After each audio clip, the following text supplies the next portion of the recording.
মিয়া জনগোষ্ঠী হিমন্ত বিশ্ব শৰ্মাৰ কিনি লোৱা সম্পদ নেকি তেওঁ কোন মিয়াক চৰ্ত দিবলে মিয়াই চৰ্ত দিব হিমন্ত বিশ্ব শৰ্মাৰ যে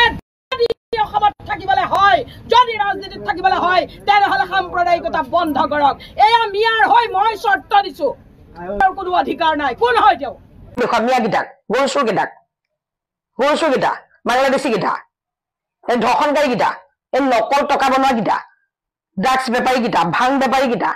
নকল সোণা বিক্ৰী কৰা গিটা সেই মিয়া গিটাক মই দম দেখাব লাগে হিমন্ত বিশ্ব শৰ্মায়ে বিজেপিত জইন কৰাৰ পিছৰ পৰা মিয়া মুগল মিয়া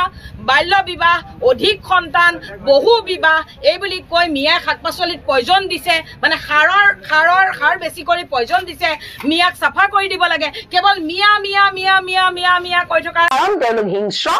তেওঁলোকে হিন্দু কাফেৰ বুলি ভাবে তেওঁলোকে হিন্দু কাফেৰ বুলি কয় কাফেৰক পালে মাৰিব লাগে তেওঁলোকে মোক পালে মাৰিলে গতিকে তেওঁলোকৰ লগত নাথাকত ডাইৰেক্ট চাপ মাৰিলো বিজেপি এটা বিৰাট ডাঙৰ দল হয় না বিজেপিটো আৰু দুটা চাৰিটা মানুহৰ দলটো নহয় বিৰাট ডাঙৰ দল বিজেপি গোটেই ব্যাপ্ত হৈ আছে ইনফেক্ট ক'বলৈ গ'লে অসমত এতিয়া অকল বিজেপিহে আছে অসম নহয় ভাৰততে বিজেপিহে আছে বেলেগ নাই নহয় কোন আছে মই ৰোজা ৰাখিবলৈ কোনো গৰজ পৰা নাছিলে মই মুছলমান নহয় না মই ইছলাম ধৰ্ম নেকি মোৰ নহয় না মই হিন্দুহে ৰোজা ৰাখিবলৈ মই কোনো দৰকাৰ পোৱা নাই মোৰ ৰোজা ৰাখিবলৈ কোনো চখ নাছিলে মই ৰোজা ৰাখি একো ভাল পোৱা নাছিলো ইফতাৰতহে ৰাজনীতিটো সোমাই থাকে এতিয়া যিহেতু ইফতাৰত ৰাজনীতিটো সোমাই আছেই আমি ৰাজনীতি কৰিলো আৰু অলপ মিয়া